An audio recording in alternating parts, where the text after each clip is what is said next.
ओम ब्रह्मा मुरारी त्रिपुरांध्रकारी भानु शशि भूमि सुधो बुधश्च गुरुश्च शुक्र शनि राहु केतव सर्वे ग्रहा शांतिकरा भवन्तु। सर्वमंगल मांगल्ये शिवे सर्वार्थ साधिके शरण्ये त्र्यंबके गौरी नारायणी नमोस्तुते। नमस्कार, स्वागत है आपका आचार्य वाणी में। मैं आचार्य डॉक्टर विक्रमादित्य आपके साथ हूँ और आज का विषय हमारा है मीन राशि।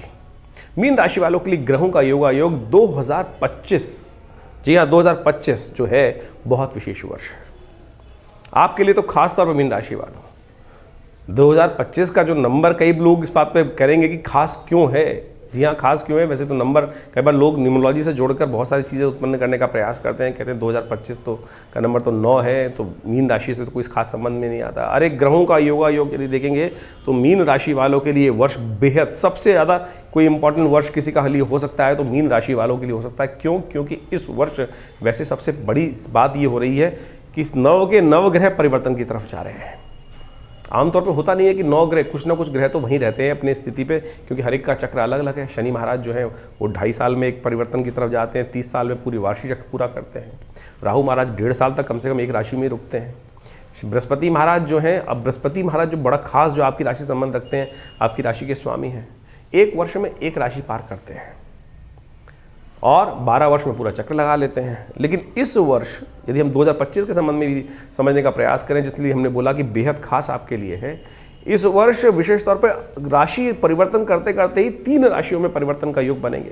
5 महीने में एक राशि क्रॉस कर जाएंगे। जी अतिचारी इतनी तेज स्पीड से, जिन राशि के 30 अंशों को 1 साल लगता है बृहस्पति को पार करने के लिए, वो करीब करीब 5 महीने में पूरी राशि पार कर जाएंगे। और आपकी राशि के दृष्टिकोण से यदि हम समझें तो वो परिवर्तन जिस भाव में होने वाला है वो बहुत इंपॉर्टेंट है आपके लिए। वारे न्यारे करने का अवसर है। देखिए बृहस्पति महाराज का जो योग, सबसे इंपॉर्टेंट बृहस्पति हैं और बृहस्पति का प्रभाव मीन राशि वालों को समझ देना चाहिए कि इस वक्त जब जो वर्ष का आरंभ जब होगा, वो 2025 का हो रहा है, तो उसमें 2025 के आरंभ में बृहस्पति महाराज जो हैं वो रहेंगे आपके तृतीय पराक्रम वाले भाव में, और उसके बाद 14 मई को परिवर्तन करके वो मिथुन राशि में जाएंगे, यानी आपके चतुर्थ भाव सुख वाले भाव में, पुरुषार्थ से आगे बढ़ने वाले, पार्टनरशिप के नए रास्ते खोलते सुख वाले जो कार्य आप कर रहे हैं उसमें सफलता देने की पूरी तरह से, सुख देने की पूरी तरह से, जमीन जायदाद को बढ़ाने के पूरे रास्ते, यानी जो अच्छे रास्ते हो सकते हैं, ये तीनों ट्रांजिट जो है। और इसके बाद आप समझें इतनी तेज स्पीड से आगे निकलेंगे अतिचारी होकर। आप समझें कि जो ग्रह योग बन रहा है 18 अक्टूबर को फिर उच्च के हो जाएंगे, पंचम भाव बुद्धि वाले भाव में प्रवेश कर जाएंगे। यानी जन्मपत्री के दृष्टिकोण से देखा जाए तो तीनों इंपॉर्टेंट, तीसरा, चौथा, 5वां भाव, ये तीनों जान है कुंडली की। और यहाँ पर बृहस्पति का जो इतना इंपॉर्टेंट योग आपके लिए बन रहा है, और फिर आगे समझे 5 दिसंबर को वक्र स्थिति में चलते हुए पुनः आपके सुख वाले भाव में पदार्पण कर जाएंगे। तो ये समझें कि आपके लिए कितना इंपॉर्टेंट बृहस्पति। 3 वर्ष का जो खेल है वो 1 वर्ष में ही आपको समस्त प्रकार के पराक्रम से, पुरुषार्थ से, सुख देते हुए, बुद्धि का सही रास्ता अपनाते हुए और साथ में भाग्य को जगाते हुए, कई रास्ते पद को देते हुए, कई प्रकार से प्रमोशन इत्यादि के रास्ते, ये लाभ के रास्ते खोलने के लिए बृहस्पति पूरे तटस्थ होकर आपकी राशि में तैयार होकर योग बना रहे हैं। अब आपको तैयार करना अपने आप को। अगर आपने अपने आप को तैयार कर लिया तो सब कुछ लाभ के योग बना सकते हैं। क्योंकि एक सबसे बड़ी बात क्या है कि आपकी राशि के दृष्टिकोण से इस वक्त आप पे 7.5 चल रही है, और 7.5 का मध्य भाग आपकी राशि के अनुसार से शनि महाराज भी परिवर्तन का योग बना रहे हैं। 29 में कहा शनि महाराज पदार्पण जो कर रहे हैं आपकी राशि के दृष्टिकोण से 29 मार्च को आपकी राशि में ही प्रवाह कर रहे हैं। और ये एक भयावह स्थिति आपके लिए है। ये स्थिति बड़ी विचित्र है आपके लिए, क्योंकि शनि का जब मध्य भाग स्पीड चल रहा होता है तो समस्त जितने भी शुभ योग बनते हैं वो कहीं ना कहीं उनको रोक देता है। तो शनि को मनाना पड़ेगा। शनि को मनाएं, सदा सुख पाएं। ये आपके लिए एक ऐसी लाइन है जिसका आपको पूरी तरह से तटस्थ होकर, पूरी तरह से सत्यनिष्ठ होकर कार्य करने की ज़रूरत। और एक बात ध्यान रखिएगा, शनि महाराज एक बड़े अच्छे अफसर हैं कि जो सत्य काम करते हैं, अच्छे काम करते हैं, उनको दंड नहीं देते। लेकिन कहीं भी कुताही बरती, गलती बरती तो उस दंड को खास तौर पर व्यक्ति को भोगना पड़ जाता है।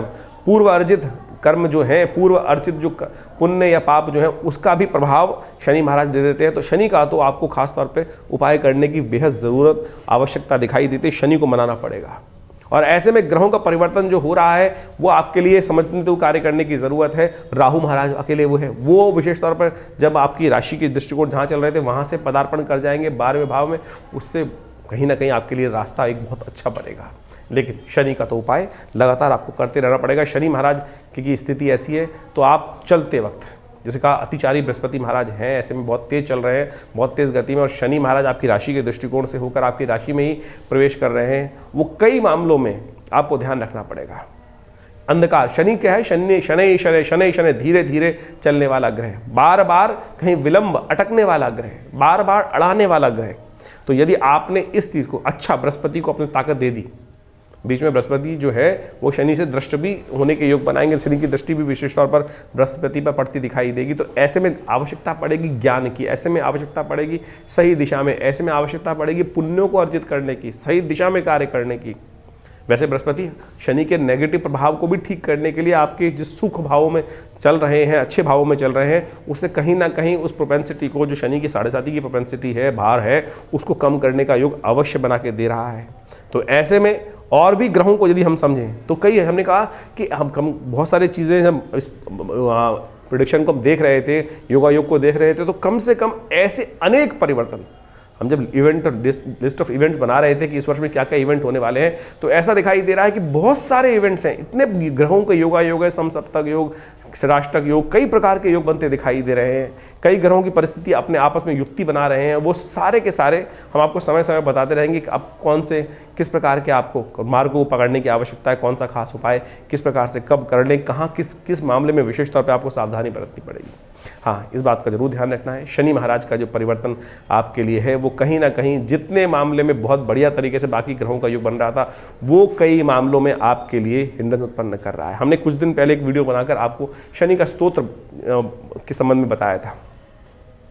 शनि स्तोत्र, दिव्य शनि का स्तोत्र है, नमः कृष्णाय नीलाय शितिकंठ निभाय च, उसका नित्यपति पाठ अवश्य करें।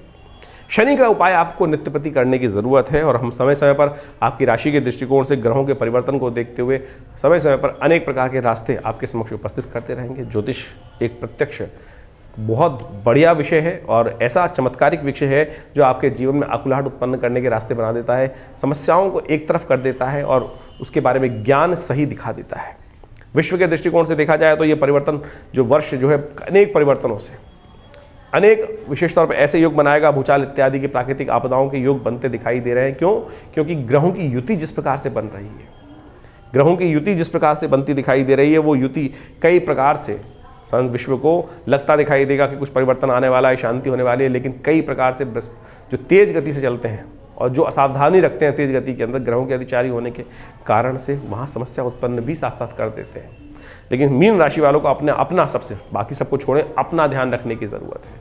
7.5 के मध्यकाल में होने के कारण से आपके लिए इस समय में हर चीज़ को विशेष तौर पर फूक फूक के कदम रखने की ज़रूरत है, विचार करते हुए कार्य करने की ज़रूरत है, सही एडवाइस लेते हुए कार्य करने की ज़रूरत है, और एडवाइस के साथ साथ उस परमात्मा का भी ध्यान रखने की ज़रूरत है। तो यदि आपने इन सब चीज़ों को ध्यान रख लिया तो ये 2025 आपके व्यारे नारे करा सकता है, क्योंकि आपके राशि के स्वामी बृहस्पति महाराज बहुत सुंदर योग बनाकर आपके लिए तैयार है। हम समय समय पर आपके समक्ष ये सारे परिवर्तनों का प्रभाव कैसा है, क्यों है, क्या करना चाहिए इस समय में, वो सब आपके समक्ष पर रखेंगे। तो ये प्रभाव 2025 बहुत विशेष योग बना रहा है आपके लिए। तो देखिए 2025 जो है, जिसका नंबर जो है 9 आता है न्यूमरोलॉजी के हिसाब से, बड़ा विचित्र क्रांतिकारी नंबर माना जाता है और ये परिवर्तनशील है। और ये जो मंगल का नंबर है, आप समझ लें कि मंगल की बड़ी विचित्र स्थिति है। साल का आरंभ जो हो रहा है वक्र स्थिति में मंगल है, और वक्री मंगल चलते चलते जब अपनी सबसे शीर्णस्थ राशि में, कर्क राशि में चलेंगे, और उसके बाद आगे चलते चलते आप देखें किस प्रकार से उठापटक होने का योग है। वक्री भाव में ही मिथुन में चले जाएंगे, फिर दोबारा नीच के हो जाएंगे अप्रैल में जाकर, और उसके बाद आगे गति चलती चली जाएगी। लेकिन मंगल का टकराव लगातार कहीं ना कहीं शनि से भी इस वर्ष कई बार बनने वाला है। जैसा हमने कहा कि क्रांतिकारी साल है, 9 नंबर बड़ा मंगल का नंबर माना जाता है, बड़ा क्रांतिकारी नंबर माना जाता है। तो ये बड़ा विचित्र स्थिति जीवन में उत्पन्न कर सकता है। तो आपको अपने जीवन में क्या कुछ चल रहा है तो अच्छे से एनालाइज करके कार्य करने का प्रयास करना चाहिए।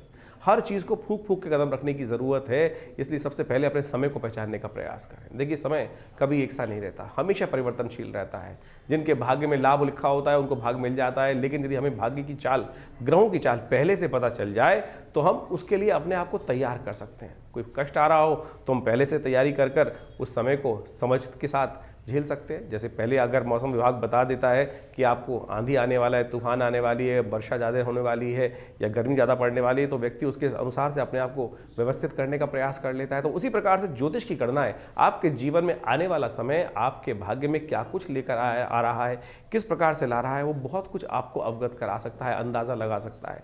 ज्योतिष इसीलिए पूरे विश्व में अनादिकाल से अपना एक ऐसा स्थान रखती है कि जिसको कोई और विज्ञान ले नहीं सकता है। और ज्योतिष के जो नियम है बिल्कुल सत्य है, कहीं कपोल कल्पित नहीं है। कुछ लोग तथाकथित तौर पर इनको कपोल कल्पित वार्ता उपस्थित कर देते हैं। ऐसे तो जो लोगों को कहने का क्या है, तो लोग तो कुछ भी कहते रहेंगे।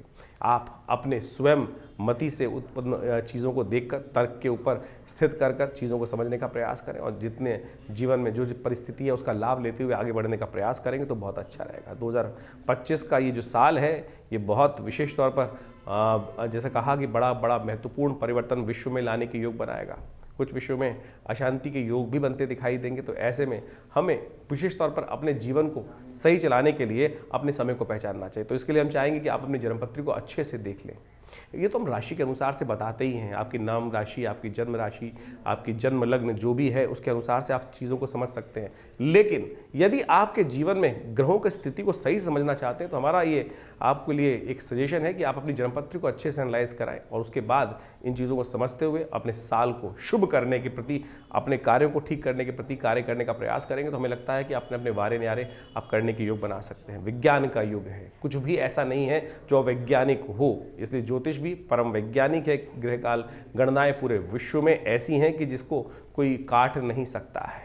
नासा की कैलकुलेशंस भी ज्योतिष की कैलकुलेशंस के बिल्कुल बराबर ही आती हैं। उसमें कहीं और सोचिए, जब ज्योतिष विज्ञान का सृजन किया गया अनादिकाल में, ना तो टेलीस्कोप था ना सैटेलाइट्स थी, लेकिन फिर भी जो गणनाएं आज हमारी उपस्थित हुई वो बिल्कुल सटीक बैठती हैं। तो इसलिए कोशिश ये करें अपनी जन्मपत्री पर सही से एनालाइज कराकर चीज़ों को हम इस प्रकार से ना भ्रांति उत्पन्न करें कि आज ज्योतिष में बहुत सारी समस्याएं क्या हो गई है। ज्योतिष केवल नग बेचने का धंधा हो गया है, अनुष्ठान कराने का धंधा हो गया है, यंत्र बेचने का धंधा हो गया है और बहुत सारे टोटकों का विचित्र प्रकार के लोग टोटके उपस्थित कर देते हैं। तो ऐसा नहीं है। ज्योतिष एक बहुत वृहद विज्ञान है, बहुत माइन्यूट सटल विज्ञान है। तो इसको हमको समझने का प्रयास करना चाहिए और हमारा विश्वास है कि जो ज्योतिष को मेरे को करीब आप समझ लें कि मेरा पूरा, यदि परिवार की बात करें तो तीसरी पीढ़ी हम ज्योतिष के दृष्टिकोण से है यहाँ पर, और यहाँ बहुत अच्छे से चीज़ों को एनालाइज करके हमने देखा है। जो लोग हमारे साथ, हमारे आश्रम के साथ, हमारे संस्थान के साथ पिछले अनेक वर्षों से 30 40 वर्षों से जुड़े हुए हैं और उनके ऊपर हमने देखकर अनुभव